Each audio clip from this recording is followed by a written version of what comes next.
ঢাকা বিশ্ববিদ্যালয় কেন্দ্রীয় ছাত্র সংসদ ডাকসু নির্বাচনে নারী প্রার্থীদের অংশগ্রহণ নজর কাড়ছে সবার। আগের যে কোনো বারের তুলনায় এবার নারী প্রার্থী বেশি।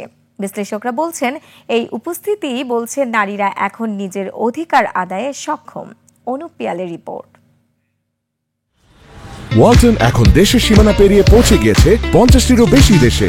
ওয়ালটন, ঘরে ঘরে বিশ্বজুড়ে। 6 বছর পর ঢাকা বিশ্ববিদ্যালয় কেন্দ্রীয় ছাত্র সংসদ নির্বাচন। জুলাই গণ অভ্যুত্থানের প্রেক্ষাপটে এবারের নির্বাচন ঘিরে তোড়জোড় আর উৎসাহ উদ্দীপনা অনেকটাই বেশি। ডাকসুতে এবার ভিপি, জিএস সহ কেন্দ্রীয় সংসদের নানা পদে লড়ছেন নারী প্রার্থীরা।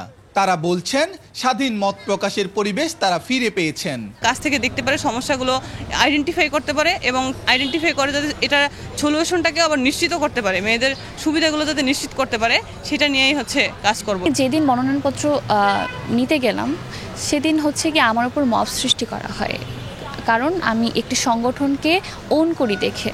শুধু প্রতীকী উপস্থিতিই নয়, বরং নারীদের নেতৃত্বে আসা সুষ্ঠু পরিবেশ নিশ্চিতের দাবিও জানান প্রার্থীরা।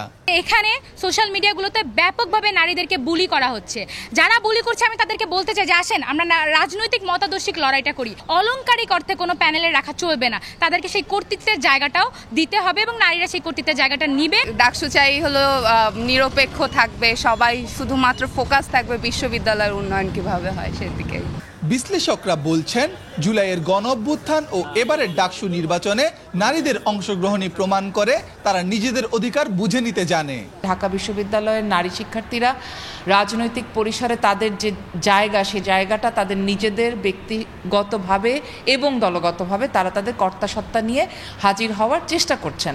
এই চেষ্টাটা সারা দেশেই নারী যে আসলে রাজনৈতিকভাবে অত্যন্ত সচেতন একটি গোষ্ঠীতে পরিণত হয়েছে এবং তারা যে অত্যন্ত সচেতনভাবে তাদের হিস্সা এবং অধিকার আদায়ের জন্য লড়াইটা করতে যাচ্ছে, সেই বিষয়ে আমাদেরকে একটা দারুণ বার্তা দিচ্ছে।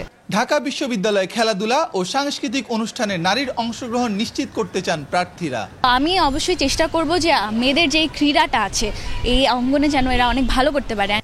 অনুপ পিয়াল, 21 টেলিভিশন, ঢাকা।